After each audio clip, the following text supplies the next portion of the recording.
Tu vis avec un chat. Il ronronne sur le canapé, saute comme un ninja dans les couloirs à 3 heures du matin, te fixe en silence pendant que tu manges tes nouilles, et peut-être que tu penses le connaître par cœur. Et si je te disais qu'en réalité, tu ne comprends qu'un petit morceau de tout ce qu'il essaye de te dire? Aujourd'hui, je reçois Charlène, comportementaliste félin passionnée par les chats dans toute leur diversité, y compris ce qu'on oublie souvent, les chats handicapés. Ensemble, on va explorer ce métier encore trop peu connu et briser quelques idées reçues. Et surtout, on va essayer de mieux les écouter, eux, les chats.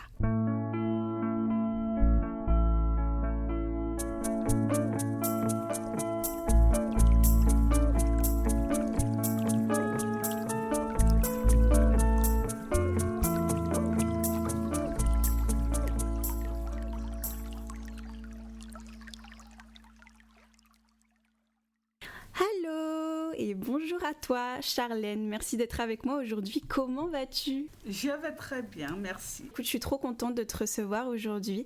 Charlène, tu es comportementaliste félin et tu accompagnes aussi des chats qui sont porteurs de handicap, mais pas que, puisque tu es aussi spécialisée dans la cagiothérapie.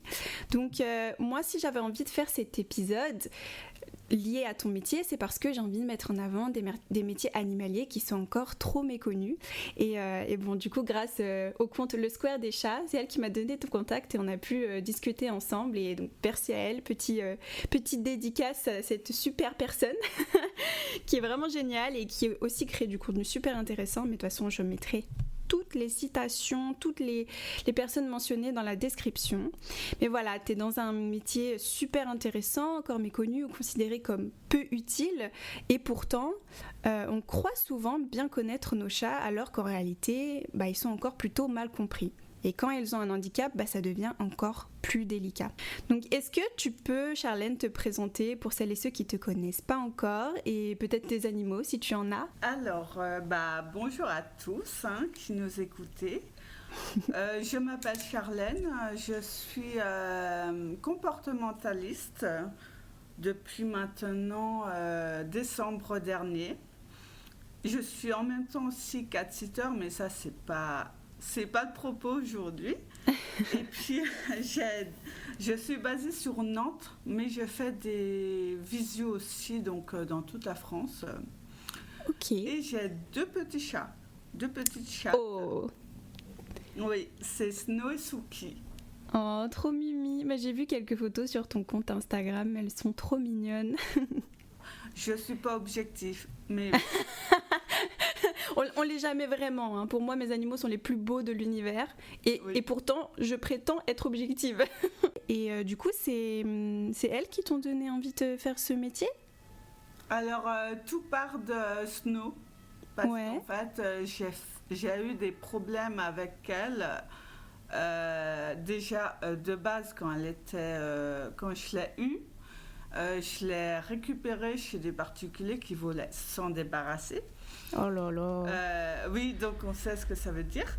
Ouais. Et puis du coup, je l'ai prise à même pas 2 mois. Donc, oh là là. Donc pas sevrée, super. Non, mais bon, je préférerais la prendre et puis au moins la voir vivre. Bien sûr. On va pas l'abandonner, la laisser dans une famille qui veut pas d'elle. Hein. Oui, voilà. Et puis, du coup, j'ai eu, à force de chercher sur Internet les bonnes informations, les bons trucs, j'ai réussi à créer une relation avec elle. Mais j'étais pas son être d'attachement, c'était mon chat, mon mâle que j'avais, qui était son être d'attachement. Ok. Oui, elle était plus proche des chats que des humains.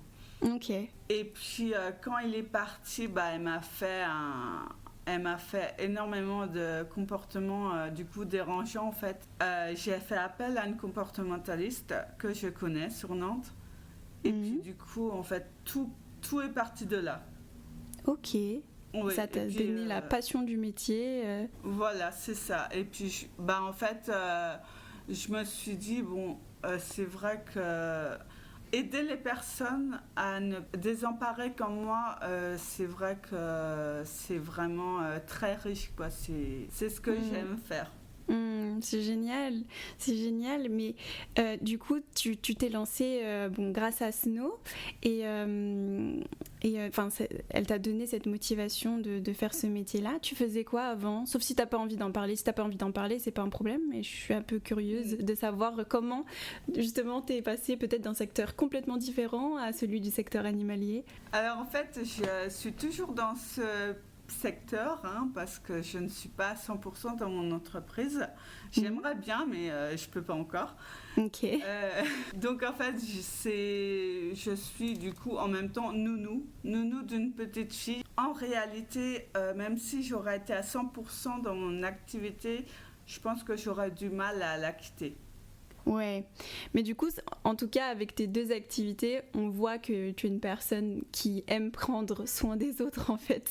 C'est écrit sur ton visage, là. Voilà, c'est ça. Mais écoute, c'est super. J'ai une petite question. Comment on devient comportementaliste félin? Alors moi, j'ai passé 1 an à choisir ma formation parce qu'il y a tellement de formations sur Internet. Ouais. Il y a de tout et de rien. Et du coup, moi, j'ai fait le choix à Animotopia qui sont vraiment excellents. Ok. Et puis du coup, je l'ai fait à distance parce que avec mon métier de nounou, je ne pouvais pas le faire en présentiel. Mais en fait, en soi, de toute façon, en comportement, on n'a pas de pratique. On n'a que de la pratique en éducation canine. Ah, je vois. Donc, à la finale, c'est pas ce qui importe en fait du coup. Ce qui importe, c'est vraiment du coup le suivi, une bonne formation, et puis j'ai mis 1 an à la faire. Et c'est une formation qui est certifiée, reconnue par l'État, des choses comme ça, ou c'est parce que tu sais, je sais pas si tu as écouté mon épisode sur les éducateurs canins, mais en fait, un peu tout le monde peut se proclamer éducateur canin à partir du moment où ils ont la cassette, c'est tout. Après, il y a plein de formations qu'on peut trouver, comme tu dis, sur Internet, on peut trouver de tout et de rien, et du coup, on peut vite faire passer une formation pour une certification hyper légale, hyper trop bien, alors qu'au final c'est pas terrible. Est-ce que c'est un peu la même chose dans le sens où les diplômes, les certifications liées dans le secteur animalier, c'est pas très encadré, quoi? C'est exactement pareil. Ouais. Super. Oui, c'est exactement pareil. Tout le monde peut. En fait, il y en a même. On peut lire des livres, par exemple, de Sonia Palman et tout, et puis se dire je suis comportementaliste. Ah ouais, d'accord. Voilà. Donc c'est pour ça, faites tous attention. Ce qu'on dit sur Internet, il faut bien choisir les personnes qui seront nos références plus tard. Il faut bien trier le bon du mauvais, et je sais, c'est vraiment pas facile. Il y a beaucoup de gens qui galèrent à trouver des bons professionnels parce que on trouve de tout sur Internet. Oui, et malheureusement j'en vois tous les jours. Mais en fait, du moment que la personne, il y a même des personnes qui sont sur YouTube ou sur Instagram, sur Facebook, elles sont, ou même sur TikTok, elles sont elles ont tellement bien arrangé leurs trucs et tout que elles sont tellement, et du coup elles ont beaucoup de vues, et puis elles ont tellement bien arrangé leur style, leur approche, leur communication, qu'en fait ça passe comme si de rien n'était, alors qu'il y a des conneries. Ouais, mais c'est pour ça que je disais aussi dans l'autre épisode, le meilleur éducateur canin, c'est pas celui qui a le plus beau logo. D'ailleurs, je trouve que la plupart des bons professionnels, justement, leur métier de base, c'est pas les réseaux sociaux, c'est pas la communication, ça c'est un autre métier à part entière. Et donc, quand le contenu est vraiment trop soigné, vraiment trop parfait, personnellement, j'ai tendance à me dire, c'est peut-être pas la bonne personne, quoi. Oui. C'est pour ça que moi, j'utilise que un fond avec une couleur, une photo et un texte, et puis voilà. Et on reste simple, parce que c'est vrai, c'est pas le cœur de ton métier. Certes, ça t'apporte des clients, mais c'est pas... Voilà. Tu fais comme tu peux avec ce que tu as, quoi. Voilà, c'est ça.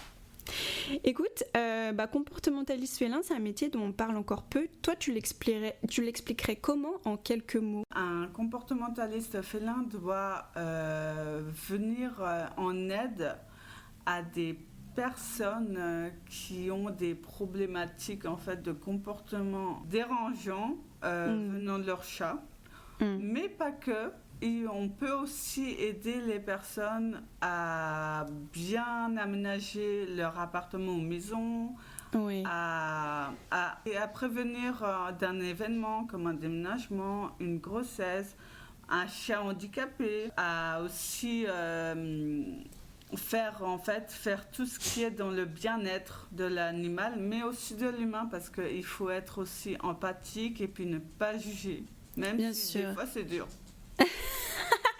Et je peux comprendre ça.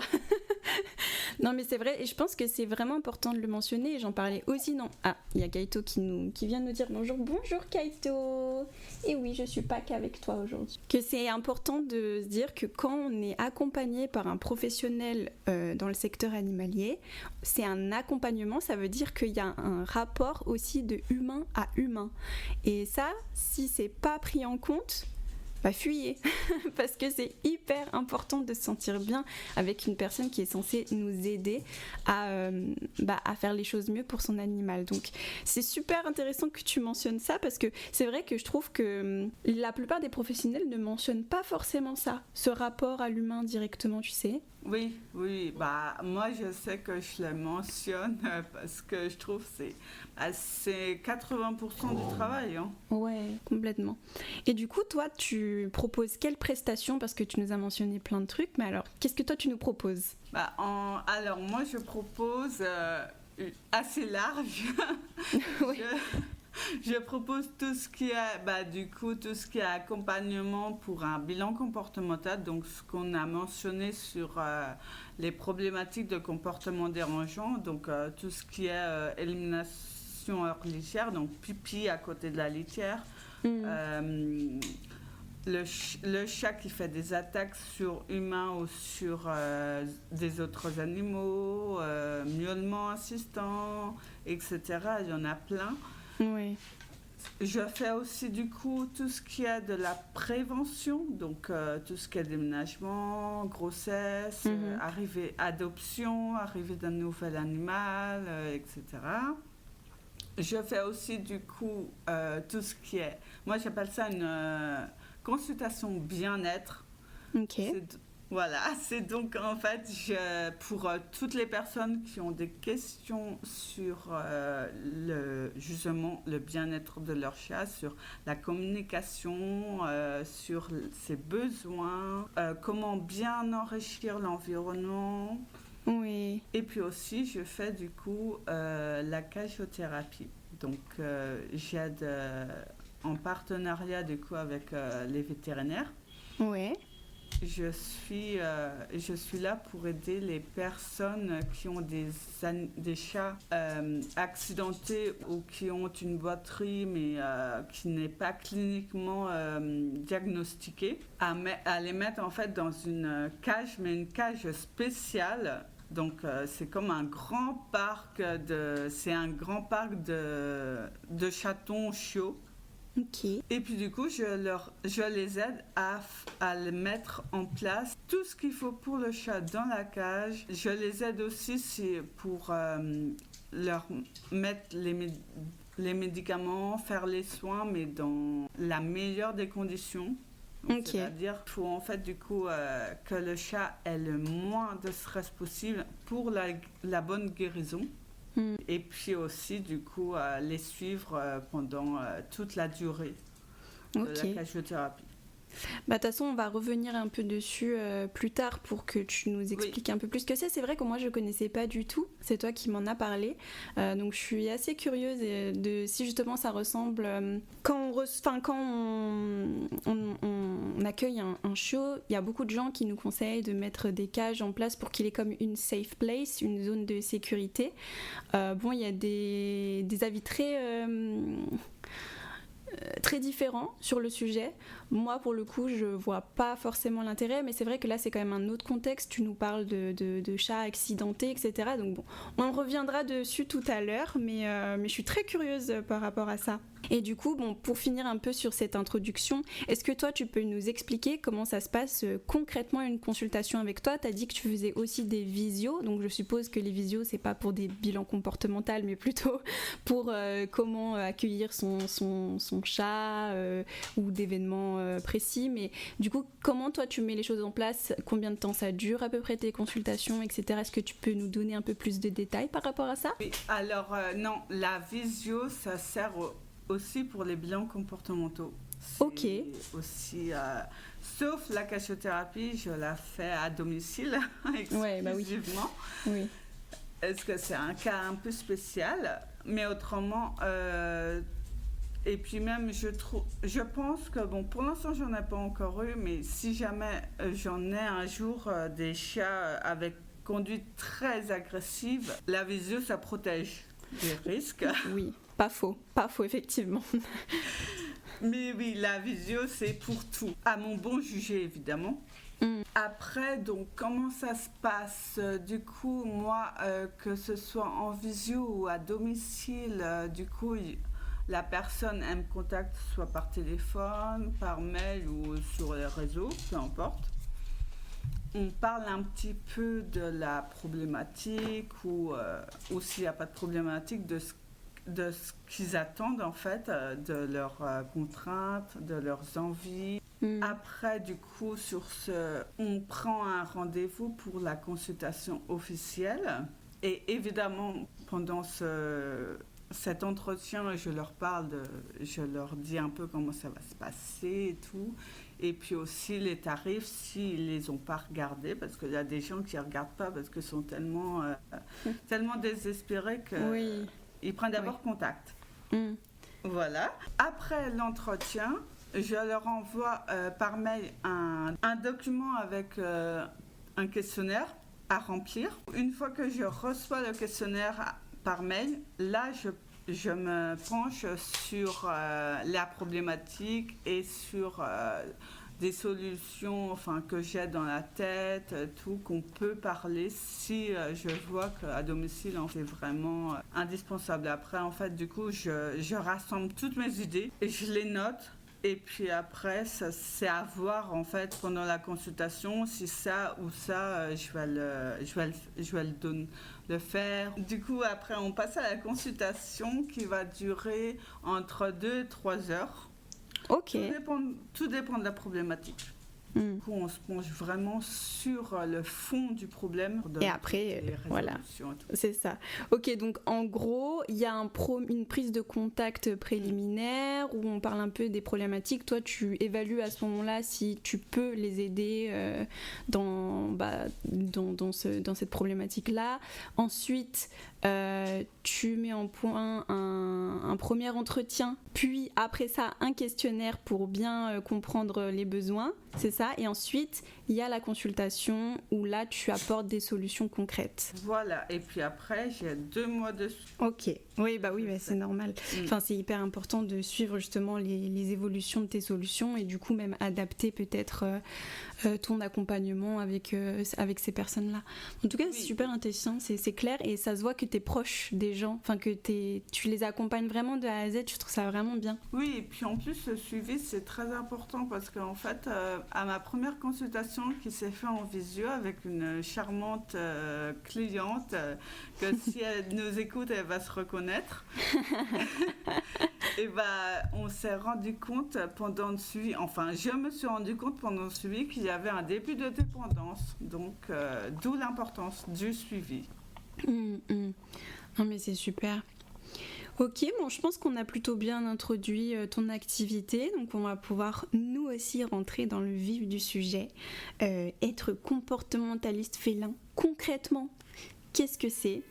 Et donc ma première question ici, c'est à quel moment les gens viennent te voir en général ? Est-ce que c'est plutôt en prévention d'un grand événement ou quand il y a déjà un problème ? Est-ce que les gens, tes clients ont tendance à prévoir un potentiel problème et faire au mieux, ou alors généralement tu répares les pots cassés ? Alors généralement pour l'instant, c'est plutôt, ils appellent quand la problématique est déjà installée. Ouais, je m'en doutais un petit peu. Oui, après, c'est vrai que voilà, pour l'instant, j'ai eu ma première cliente où le problème était déjà installé, mais on a réussi à bien stabiliser tout. Et puis c'est pareil, hein, les autres, c'était déjà bien installé. Donc voilà. Après, j'espère qu'un jour, j'aurai quand même des préventions. Je pense justement que si tu as ce cas de figure-là, c'est parce que ton métier, il n'est pas assez connu. Parce que moi, je sais que, déjà, parce que moi, j'ai du coup 2 chats et un chien, il y a beaucoup de gens qui m'ont demandé comment j'avais fait l'entente entre les deux, etc. Pareil, quand j'avais Ézéchiel en premier, mon premier chat, et que Milo est arrivé, beaucoup m'ont demandé comment j'avais préparé l'accueil du 2e chat, etc. En fait, c'est des questions qu'on se pose entre nous. Moi, on me les posait à moi parce que dans mes proches, je suis la spécialiste des animaux. Mais c'est vrai que si les gens savaient que ton métier existe, je pense que tu aurais beaucoup plus de clients qui sont dans la prévention parce qu'ils veulent faire bien. Et de toute manière, quand même, je remarque qu'il y a de plus en plus d'adoptions responsables au niveau chat. Et donc, qui dit adoption responsable dit on veut faire les choses bien. Et donc, on prévoit correctement, on se prépare et... Faire appel à un comportementaliste félin, c'est mieux se préparer, hein, tout simplement. Donc je pense que c'est surtout pour ça que t'as eu des gens qui avaient déjà le problème. Et beaucoup aussi dans l'éducation canine, un peu moins quand même, mais c'est quand le problème est installé, quoi. Après, il y en a aussi, comme ma dernière cliente, enfin ma cliente actuelle parce qu'on est en suivi, elle connaît très bien le métier parce qu'elle a déjà fait appel à un comportementaliste auparavant. Mais en fait, je pense qu'elle a voulu attendre pour voir si ça s'arrangeait. Et puis en fait, ça ne s'est pas arrangé. Et là, elle appelle. Ok, je voulais te demander, est-ce que tu remarques des erreurs ou idées reçues qui reviennent souvent dans ce que les humains pensent du comportement du chat? Alors c'est quand même très spécifique, mais parce que moi vraiment j'ai cette certitude, j'ai entendu beaucoup de choses, les gens sont persuadés de connaître leur chat. Et alors du coup je voulais te demander, des erreurs ou idées reçues qui reviennent souvent? Alors oui, il y en a un sacré paquet, malheureusement. Ouais. Comme par exemple, quand le chat il fait pipi hors de la litière, c'est pour se venger quand la personne est partie. Ça, j'ai eu beaucoup. Ça, on me l'a dit beaucoup aussi. Hein. Ou alors quand la personne les gronde et puis que du coup, par derrière, il fait en fait pipi à côté de la litière ou sur le lit ou autre. C'est pour se venger. Pour punir son humain d'être parti ou... Ouais, je vois. Voilà, mais en réalité, c'est pas une vengeance. C'est juste que quand la personne part, il y a certains chats qui font pas de pipi ni rien, mais ceux qui font pipi, c'est parce qu'en fait, ils doivent se réhabituer et quand ils partent et se réhabituer encore quand ils reviennent. Donc en fait, ça fait un gros bouleversement et du coup, pour se déstresser, ils font pipi. Parce que le pipi du chat, c'est une odeur quand même réconfortante pour eux. Ok. Après, il y en a aussi, il y a le chat est territorial. Ça, j'en entends parler beaucoup. Ah oui. Ça, on en a pas mal parlé avec Tania, de promène ton chat, effectivement. Oui, le chat n'est pas territorial du tout. Maintenant, on le sait. Il a fallu du temps d'ailleurs pour déconstruire cette croyance. Hein. B, elle est encore bien ancrée. Hein. Ah oui, complètement. Ah oui. Après, c'est pareil, le chat solitaire indépendant, non. En fait, maintenant, avec la domestication, maintenant, il tend vers le grégarisme. Il est entre les deux. Il est entre l'animal solitaire et l'animal social. Ok. Voilà, il est entre les deux. C'est selon ses affinités aussi. Hein. Et parce qu'eux aussi, ils ont des affinités. Oui, c'est les affinités et puis aussi l'environnement, je pense. Oui, là, les affinités, l'environnement, ça joue. Hein. Complètement. Il y a aussi, le chat est un animal très propre, donc en fait, il faut lui faire la litière. Ça, c'est une grosse erreur. Il y en a beaucoup qui le font. Ils enlèvent les caca et les pipis plusieurs fois par jour, parce qu'en fait, ils considèrent que le chat est un animal très propre. Ah bah, je savais pas qu'il y avait des gens qui faisaient ça plusieurs fois par jour. Enfin perso, moi je le fais une fois par jour, enfin juste le soir avant de me coucher. Je sais pas si c'est trop déjà. Non, c'est après, moi, ça dépend en fait de combien on a de bacs et combien on a de chats. Oui. Moi, voilà, je le fais au bon jugé par rapport au bac et au chat. Après, une fois par jour, c'est bien. Pas plus, évidemment. Ah non, pas plus. Bah, même pour nous, ça devient relou, quoi. Oui, mais il y en a, ils sont comme... Moi, j'appelle ça, c'est des maniaques du bac. Des maniaques de la litière. Ils peuvent pas s'empêcher, en fait. Et il y en a qui le font direct. Dès que le chat est allé dans la litière, ils enlèvent le pipi. Aïe. Ça, c'est... pour lui, pour le chat, c'est pas bon, quoi. Du coup, ça peut l'inciter à aller ailleurs. Ouais, je comprends. Après, il y a aussi l'inverse. Il y a des gens qui nettoient jamais leur litière. Il y a ça aussi. Il y a toujours des extrêmes. Il y a ça aussi. Et ça, c'est pas bon non plus. Ah ouais, moi j'ai vu des cas où les gens nettoient qu'une fois par semaine. Je me dis, oh là là, c'est un peu dégueu quand même pour la maison et tout. Oui, c'est sale. Même si on n'a pas le même sens de l'hygiène chat et humain, c'est normal.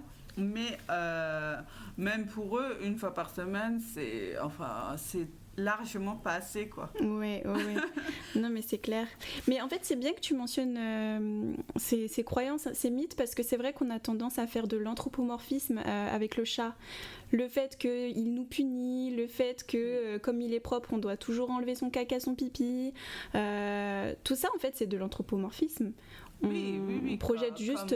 ouais. Comme le chat qui a besoin d'intimité pour faire ses besoins. Moi, je vois mon chat Ézéchiel, on est en train de manger à 1 mètre de lui et il est en train de lâcher son petit caca à côté, tranquillou bilou. Voilà, comme quoi ils n'ont pas besoin d'intimité. Non, perso les miens, et puis ils le font remarquer, hein. Ils sont là, regarde-moi, je sors des toilettes, je suis tout frais. Non, oui, d'ailleurs, moi, quand je suis en prévisite pour une garde de chat et puis que le chat il fait ses besoins quand j'arrive, moi je dis toujours c'est qu'ils se sent bien. Bah oui, en soi, il faut montrer un certain niveau de confiance parce que c'est vrai qu'on fait ses besoins, c'est là où on est le plus vulnérable. Oui. On dit souvent d'ailleurs que si nos animaux nous suivent avec nous dans les toilettes, c'est parce qu'ils savent que c'est quelque chose de... C'est une position vulnérable pour nous, ils essayent de nous protéger. Alors, bon, ça c'est un mythe, je sais pas si on peut y croire. En tout cas, moi quand je vais aux toilettes, j'ai les 3 avec moi. J'ai vraiment une foule de spectateurs. Voilà, mais oui, c'est un mythe, c'est sûr. C'est pas, oui.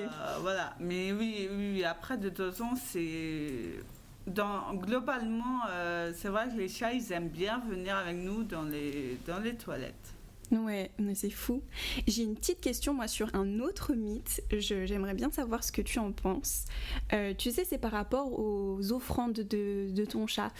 Quand ton chat te ramène une proie, est-ce que c'est un cadeau ou... Alors, il y a 2 croyances. C'est soit il te fait un cadeau parce qu'il t'aime, quoi. C'est sa petite...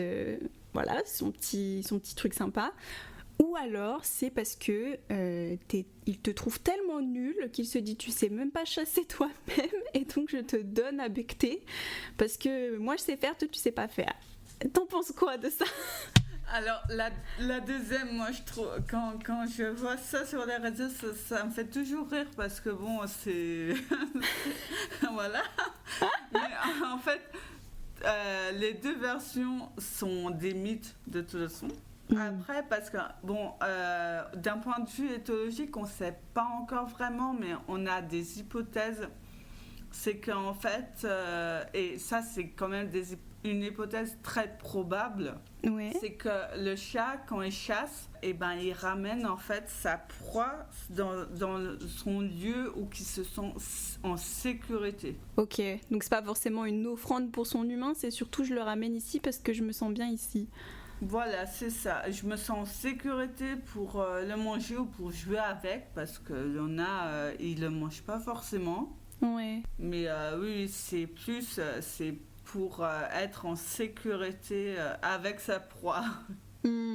Mais c'est trop intéressant. Enfin, c'est trop marrant parce que ça, c'est vraiment quelque chose que j'ai beaucoup entendu. Mais écoute, on va pouvoir passer à la deuxième partie. Juste en fait, un petit mythe, c'est pour le ronronnement. Il n'est pas toujours, c'est pas toujours un ronronnement de bien-être. Oui. C'était juste ça, ouais. Ça, c'est des erreurs que j'entends souvent, que les c'est gens vrai. pensent que c'est toujours dans le bien-être. Non, pas forcément. Ça peut être lié à un stress, lié à, malheureusement, quand le chat il est en fin de vie.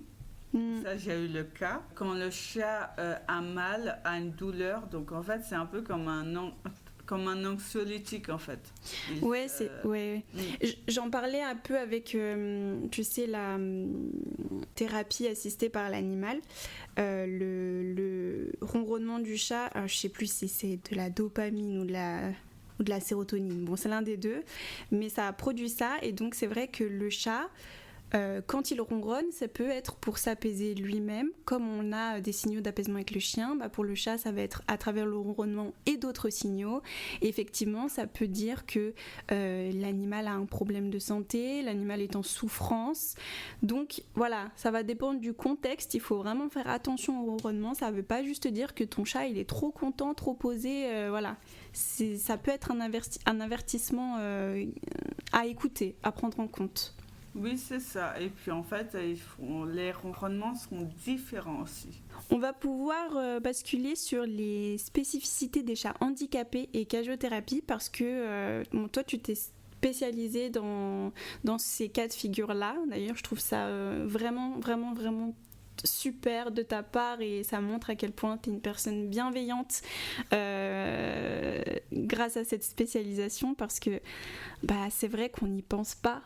En fait, on n'y pense pas du tout aux animaux handicapés. Enfin, moi, j'ai pas d'animaux handicapés, j'en ai jamais eu, donc je sais pas vraiment ce que ça représente dans le quotidien, quel changement ça peut demander, etc.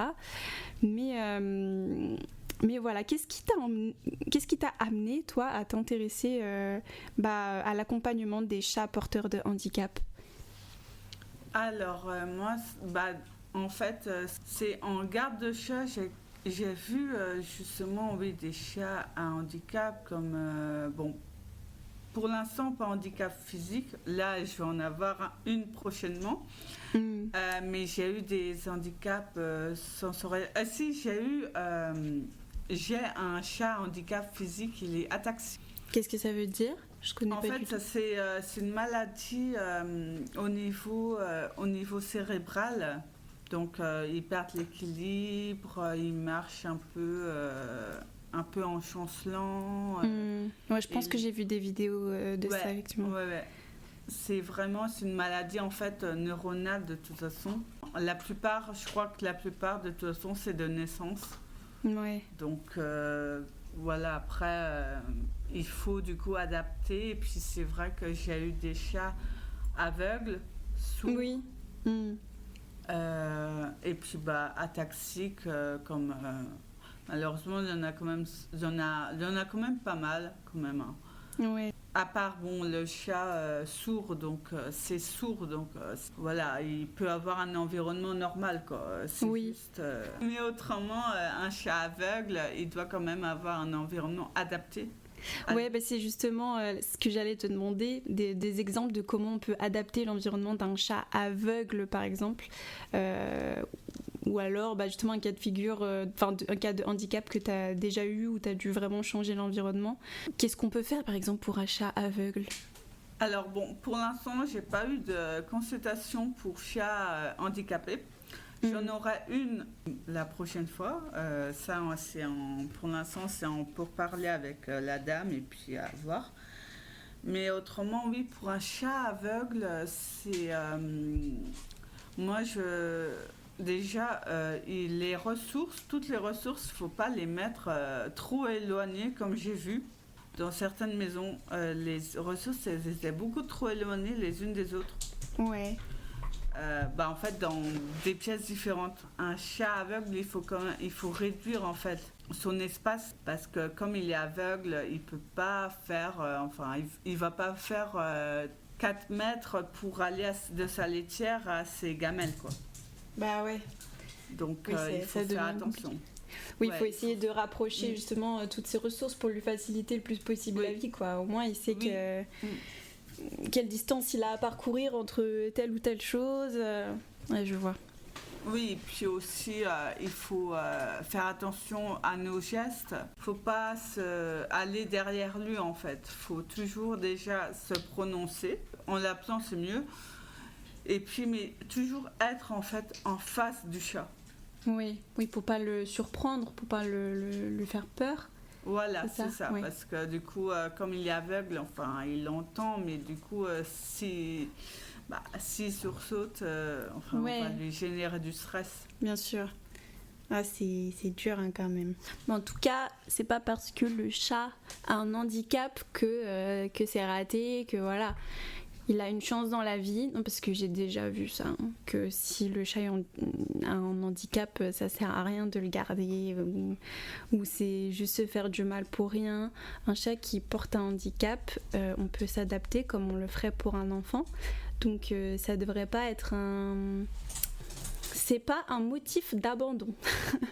Voilà, c'est ça. Et puis c'est pareil, hein, tout ce qui est chat avec porteur de handicap physique comme l'ataxie ou une paralysie ou n'importe de toute façon. Et puis les chats aveugles, il faut aussi adapter au niveau du bac pour pas qu'il soit haut. Ah oui. Sinon, oui, parce que sinon ça génère en fait encore du stress parce que du coup ils doivent faire un effort pour aller dans le bac et c'est pas... Et du coup ce qui peut faire qu'après le chat il a plus envie de faire cet effort, et il fait à côté. Oui, c'est ça. Ok. Et comme quoi c'est ultra important d'adapter l'environnement à son animal. Est-ce que tu m'as parlé de la cagiothérapie, est-ce que tu en as déjà effectué pour l'instant ? Alors non, j'en ai pas effectué parce que c'est vrai que en fait j'en ai parlé à certains vétérinaires vu que normalement c'est un partenariat avec les vétérinaires. Ouais. Donc après pour l'instant j'en ai pas eu. J'espère en avoir quand même. Même si je ne souhaite pas qu'un chat soit accidenté. C'est ce que j'allais dire. En vrai, tant mieux, mais... Voilà, c'est ça. Mais en fait, c'est pas du tout connu, la cagiothérapie. En fait, non. Et c'est pour ça que j'ai choisi de déjà de faire une formation de 2 jours sur la cagiothérapie approfondie. Ouais. Et puis du coup d'en faire quand même de ma spécialisation parce que je trouve pas connue. Et puis après j'ai des consoeurs qui viennent du même organisme que moi, elles l'ont faite, donc je trouve ça super. Mais c'est vrai qu'en fait en réalité il n'y a pas énormément de comportementalistes qui font cet accompagnement. C'est vrai, vu qu'il n'est pas connu, il n'est pas demandé, donc bon. Quand le vétérinaire leur dit aux personnes, votre chat il doit faire une cagiothérapie de telle semaine, ils n'ont pas forcément de contact avec un comportementaliste ni rien, quoi. Ouais, ah ouais, c'est le problème. Donc en fait, par exemple, des vétérinaires vont laisser l'animal accidenté, le chat accidenté, en mode bon, il devrait faire de la cagiothérapie, mais débrouillez-vous, quoi. J'ai eu le cas avec une cliente, oui, où en fait la cagiothérapie n'a même pas été faite parce que du coup. C'est dommage, c'est dommage. Il y a des séquelles. Quelles sont les erreurs qu'on fait souvent par manque de connaissances ou par maladresse, nous, en tant qu'humains, avec nos chats? C'est une question très, très large. Oui, c'est très très large parce qu'en fait, il y a plein d'erreurs qu'on peut faire. Et puis même, de toute façon, même nous tous qui sommes comportementalistes, on fait des erreurs. Oui, bien sûr, bah oui. Par exemple, une des plus communes, c'est en fait faire caresser le chat sans son consentement, quoi, par exemple. Ah ouais. Le réveiller. Aïe aïe. Oui, le réveiller pour une petite caresse. Tu vois, ton chat il dort très bien et puis tu passes devant et puis en fait mine de rien tu mets une petite caresse. Ouais, c'est vrai qu'on a tendance à faire ça en fait. Oui. Et je l'avoue, je plaide coupable. Oui, après voilà, moi aussi je l'ai fait. Et puis pareil, quand le chat il se met sur les genoux, on a tendance à vouloir le caresser, mais en fait le chat il est juste sur les genoux. Ouais. Il veut pas. Ouais, mais c'est vrai que j'ai déjà eu ça avec Ézéchiel. Je pensais qu'il voulait des câlins. Je l'ai caressé parce qu'il était sur moi et du coup il est parti. Ah. Voilà. En fait, il ne voulait pas. Il m'a vraiment dit non, tu es juste mon coussin aujourd'hui, rien de plus. Voilà, c'est ça. Mais après, oui, il y a plein d'erreurs, comme en fait, au niveau matériel, c'est par exemple, ne pas faire du tout d'environnement pour le chat, quoi. Ne pas lui donner de griffoir, ni d'arbre à chat, ni de hauteur, ni de panier, ni rien, quoi. Ouais, c'est vrai, il y a des maisons, on se doute pas du tout qu'il y a un chat qui vit dedans. C'est fou. Moi, je voulais qu'on parle surtout enrichissement, parce que c'est chez le chat, c'est quelque chose dont on parle pas assez, je trouve.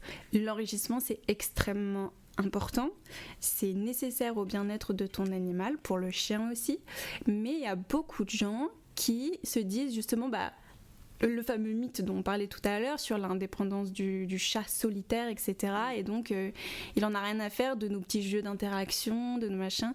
Mais non, l'enrichissement, c'est ultra important, t'es pas d'accord ? Oui, non, mais de toute façon, c'est un truc... c'est une importance capitale, qu'il soit en maison, en appartement, c'est hyper important. Avoir des arbres à chat, des griffoirs, des couchages, tout ce qu'il faut, en fait, c'est vraiment important parce que c'est ses besoins fondamentaux, en fait. Ouais, et je crois qu'il y a quand même beaucoup de chats qui souffrent d'ennui, qui vont miauler toute la journée sans qu'on sache vraiment pourquoi, etc. En fait, souvent, c'est lié à l'enrichissement, quoi. Je pense que c'est une des erreurs les plus communes en réalité. Bon, je sais pas, tu sais mieux que moi, mais je pense que c'est un vrai problème chez le chat. Les gens se disent, j'ai pas besoin de m'en occuper. J'ai souvent entendu ça, tu devrais prendre un chat plutôt qu'un chien parce que le chat, il fait sa life, il fait sa vie tranquille, il a pas besoin de toi. Mais c'est pas vrai. Ça demande beaucoup d'entretien, un chat. Il faut vraiment pas l'oublier, hein. Vous qui nous écoutez, ton chat, il a besoin d'enrichissement, il a besoin que tu joues avec lui ou qu'en tout cas tu lui mettes des jeux à disposition. Et c'est pour son bien-être, sa santé mentale en fait. Et physique d'ailleurs, les deux. Oui, c'est ça.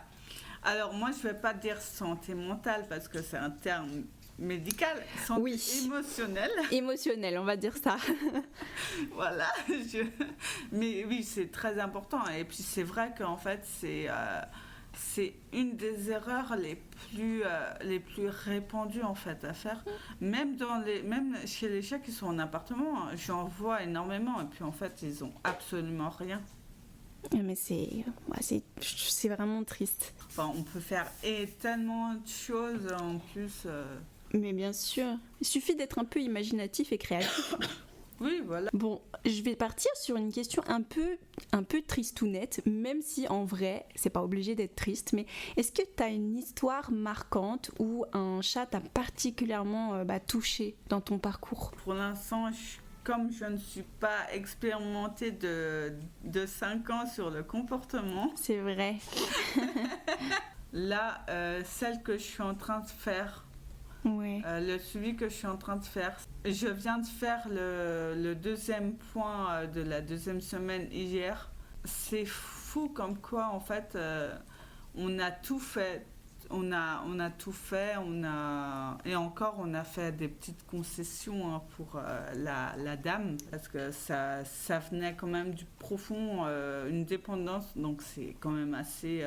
Et ben, au bout d'une semaine, il n'y avait plus de pipi partout, c'était vraiment impressionnant. Ah ouais, trop bien. Et puis là, ça fait 2 semaines, il n'y a plus rien non plus, il n'y a pas eu d'accident. Donc c'est vraiment bien. Donc bon, je suis en même temps fière de moi, ça c'est sûr. Bah bien sûr, mais c'est normal. Hein. Mais je suis fière des chats et puis même de la personne qui s'investit mais énormément en fait. Ouais, je pense que ça aussi, ça doit être touchant dans ton métier de voir qu'il y a des gens aussi motivés, aussi présents, de faire les choses bien pour leurs animaux. Parce que franchement, avec toutes les horreurs qu'on peut voir aujourd'hui, bon, ça fait du bien quand même. Oui, ça fait vraiment du bien. Et puis là, cette personne, comme ma première cliente que j'ai eue, elles étaient, enfin, les deux, elles étaient hyper investies. Elles sont hyper investies dans le bien-être de leur chat et tout. Encore plus celle que j'ai là, parce que j'étais son dernier espoir. Ouais, mais donc, c'est trop bien du coup que tu aies pu l'aider. Enfin, c'est incroyable que tu aies eu des résultats et tout. C'est trop cool. Franchement, c'est trop bien. Oui. Bah, on n'a pas encore fini. Hein. Il y a encore un mois et demi. Ouais. Mais c'est très prometteur. Ouais, bon, c'est trop bien. Ce que je me dis, même toi, pour ton bien-être émotionnel, bon, si t'es face à des situations vraiment difficiles, etc., ça peut t'atteindre directement. C'est comme tous les métiers dans l'accompagnement. Il y a toujours ce risque d'éponge émotionnelle, quoi. Là, pendant les 2 semaines où j'ai fait mon stage, j'ai eu 3 euthanasies. Et 2 grosses opérations que j'ai assistées, que j'ai adorées. Et puis en fait, au niveau émotionnel, enfin, surtout pour les euthanasies, en fait, j'arrivais à prendre sur moi. Ah ouais, mais ça c'est très fort. Hein. Moi je peux pas, j'arrive pas. Oui, parce que surtout que moi, il y a eu 3 euthanasies et un chat que j'ai préparé, qu'on a retrouvé, en fait, son propriétaire l'a amené et puis pendant le trajet, il est mort. Je l'ai préparé. Je l'ai préparé pour le redonner à son propriétaire. Je l'ai préparé, je l'ai nettoyé et tout. Et je suis restée... Bon, évidemment, ça m'a touchée, hein. Ça c'est normal, mais je veux dire, j'ai réussi à garder mon sang-froid. Ouais, mais chapeau, vraiment chapeau. Je suis toute triste maintenant. Faut avoir le cœur bien accroché, c'est pas mon cas. Oui, il faut avoir le cœur bien accroché. Mais bon, faut pas oublier que toi tu fais tout ça par amour des animaux. Hein. Voilà, c'est ça. Non mais c'est beau. Écoute, je pense qu'on va pouvoir passer à la dernière partie, ce qu'on comprend mal chez tous les chats. Donc on part un peu sur quelque chose de plus général. Qu'est-ce que tu aimerais que toutes les personnes qui vivent avec un chat sachent ? C'est quoi toi vraiment l'élément essentiel que tout le monde doit savoir ? J'avoue, il y en a au moins 3. Vas-y. On les dit tous. Voilà, déjà, en fait, ne pas caresser ni câliner un chat sans faire le test de consentement, parce que ça, c'est, ça pose problème pour le chat, parce que du coup, il n'est pas forcément consentant, donc il est en stress et tout. Et comment tu fais ce test du consentement du chat ? Bon, moi, ma méthode, c'est comme toutes celles qui sont dans le consentement, sauf que moi, je ne mets pas la main paume vers le nez, je mets la paume vers le sol. Il y en a qui font l'inverse, mais moi, je sais que moi, je mets toujours la paume vers le sol, parce qu'on ne sait jamais s'il y a une morsure. Au moins, tes doigts, ils ne sont pas pris. Oui, je vois. Tu te mets de hauteur entre guillemets, parce que même si tu te mets accroupi, tu es toujours plus grande que le chat. Bien sûr. Mais tu t'abaisses. Du coup, voilà, tu t'abaisses, tu mets donc ta main, pas collée au nez, hein, évidemment. Mais, oui. En dessous du nez en dessous du nez de la bouche pour qu'il puisse te sentir et puis voir s'il veut des caresses ou quoi. Si le chat se frotte la tête contre ta main, ça veut dire que tout est ok. C'est good. C'est feu vert. S'il fait rien, bah toi non plus tu fais rien quand tu le caresses pas, parce que bon, s'il fait rien, c'est que non, il a pas envie. C'est ça. S'il se détourne, s'il part, c'est clair. Bon, c'est très évident, ouais, c'est pour le coup. En plus, on avait parlé un peu, parce que avec Tania sur l'épisode des chats aventuriers, on parlait des signaux du chat. Et du coup, c'est pour ça qu'elle avait rajouté dans son e-book, je sais pas si tu l'as lu, mais il est vraiment génial. Elle a ajouté justement quelques illustrations avec de la gestuelle des chats et ce que ça peut vouloir dire en fonction du contexte, etc. Et en fait, moi je me suis rendu compte qu'on a très peu de ressources sur... Oui, Kaito, on t'a vu. Sur la communication des chats et justement comment nous on peut faire pour les mieux comprendre, etc. Enfin, moi j'ai pas trouvé énormément de ressources à ce sujet-là. Sur le chien, on a beaucoup de références littéraires, mais pour le chat, pas tellement en vrai. Alors en fait pour le chat, des lectures vraiment sérieuses, tu en as de Brunhilde Radradou. Ok. Madou. Non, oui, j'arrive jamais à prononcer son... Tu m'enverras parce que... Oui, voilà. Il y a aussi Sonia Pellman. Il y en a vraiment pas beaucoup, hein, ça c'est vrai.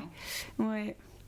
Ah non, mais c'est compliqué, puis ça peut ne pas être très accessible aussi à tout le monde. Enfin, bon, à voir, mais je trouve que ça c'est un problème dans la compréhension des chats en vrai. Du coup, t'avais d'autres points, deux autres conseils hyper importants que tout le monde doit savoir sur les chats. Concernant la punition et la réprimande, ne jamais punir un chat ou le réprimander, parce qu'en fait ça génère du coup du stress en fait chez lui.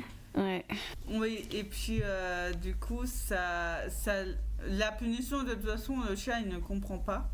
Il va faire des associations alors entre en fait le fait d'être molesté en fait et puis la personne, donc ça va lui apprendre en fait à craindre son humain. Complètement. Ouais, c'est ça.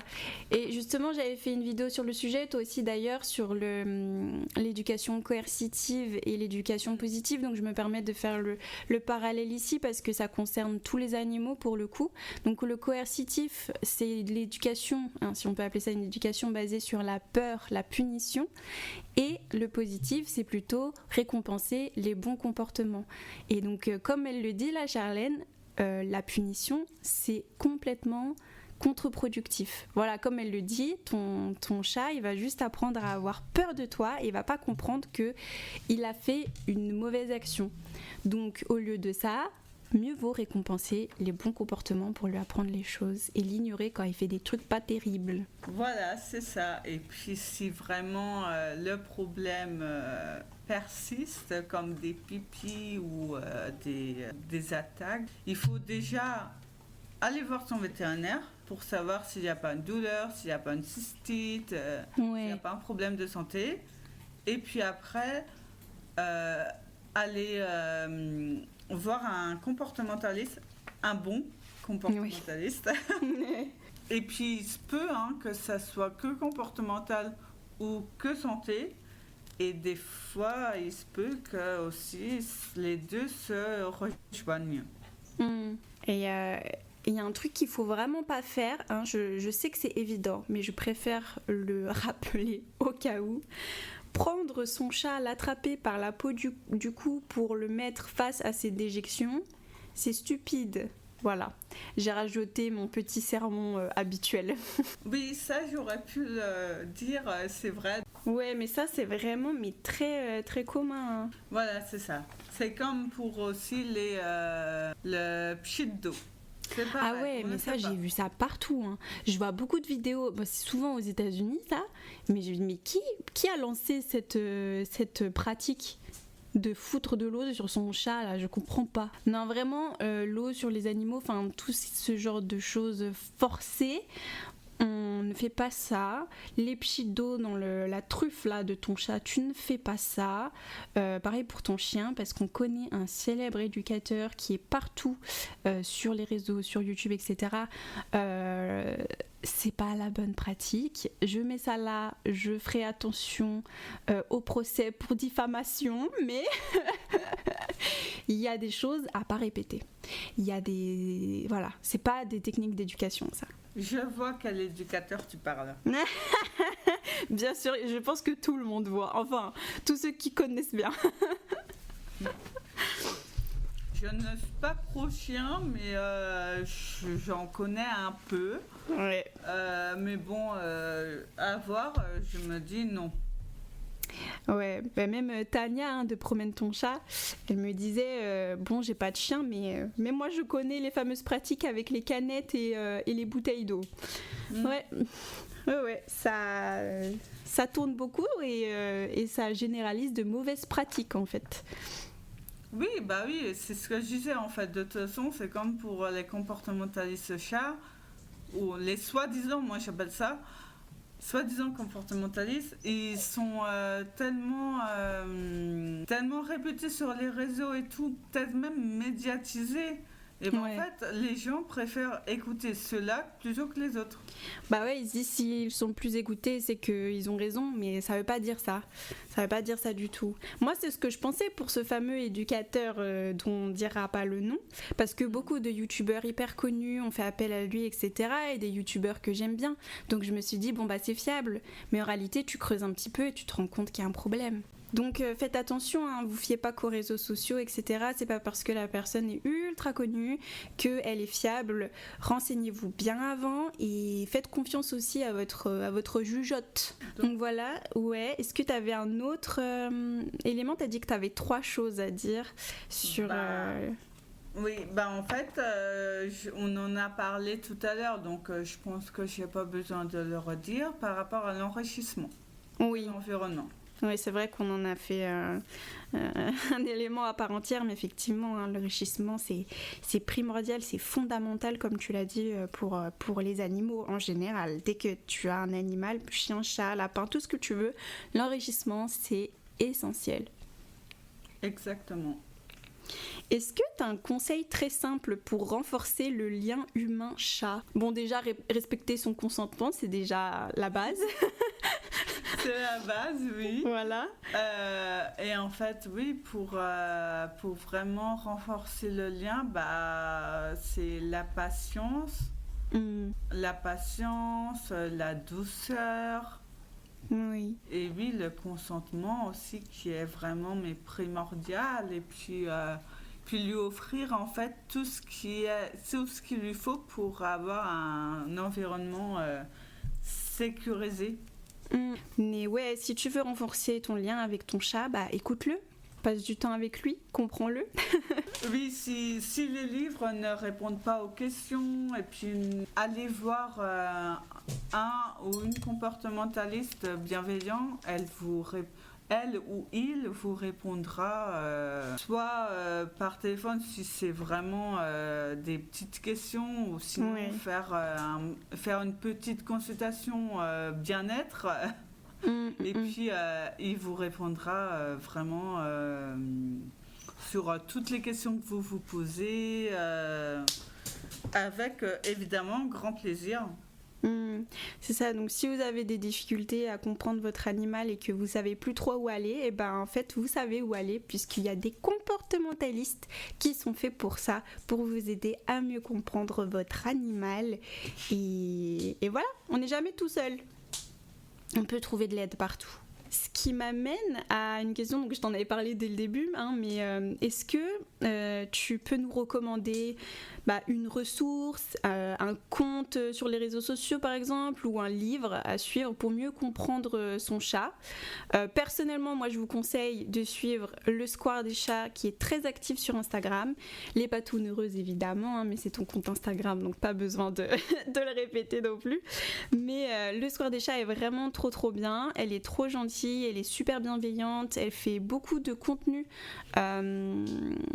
hyper riche en informations, c'est super intéressant. Et il y a aussi évidemment ma copine Tania de Promène ton chat qui a une éthique de travail vraiment au top, elle est ultra fiable, elle fait énormément de recherches pour sortir son guide, elle a fait appel à beaucoup de professionnels, sa page de remerciements était plus que complète dans son guide, donc voilà, ça c'est vraiment des ressources fiables si tu veux en savoir plus, en apprendre plus sur les chats et sur les bonnes pratiques autour du chat. Est-ce que toi aussi tu as un compte Instagram, un livre à nous recommander?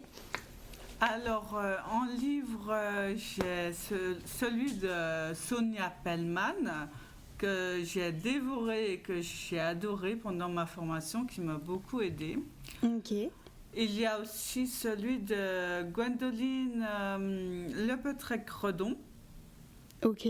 Qui va vraiment dans la profondeur en fait, en compte donc principalement des consoeurs qui viennent du même organisme. Oui, tu peux les citer, il n'y a pas de souci, on mettra en description. J'en ai plusieurs, donc en fait je ne sais pas par qui.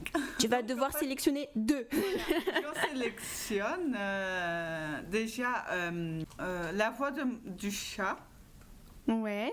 Elle est sur Paris, et puis pas sur Paris, mais à côté. Ok. Et puis elle est vraiment très bien, elle fait des très bons contenus. Et puis autrement, il y a Adeline de Féline Harmonie. Ok.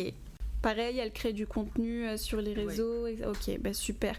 Écoute, je mettrai tout ça en description pour qu'on puisse les retrouver. Je vais mettre des catégories parce que c'est vrai que du coup on a mis un peu de bibliographie, un peu de comptes à suivre, donc voilà, mais tout ça c'est des ressources qui sont fiables.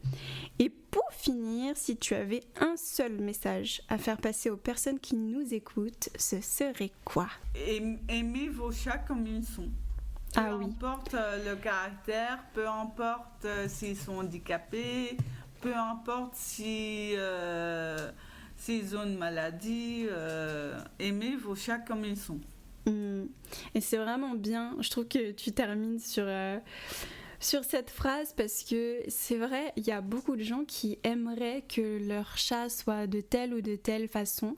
Comme en plus j'en avais parlé sur les réseaux sociaux, l'impact que les réseaux sociaux ont sur notre propre vision de nos relations avec nos animaux, on a tendance à projeter une image sur eux qui ne leur correspond pas, qui ne les représente pas. Et donc c'est vrai, aimez vos animaux, vos chats comme ils sont. Peu importe, tout le monde a des défauts, toi t'as des défauts, tout le monde, moi aussi j'en ai, et donc il faut savoir les accepter et faire avec.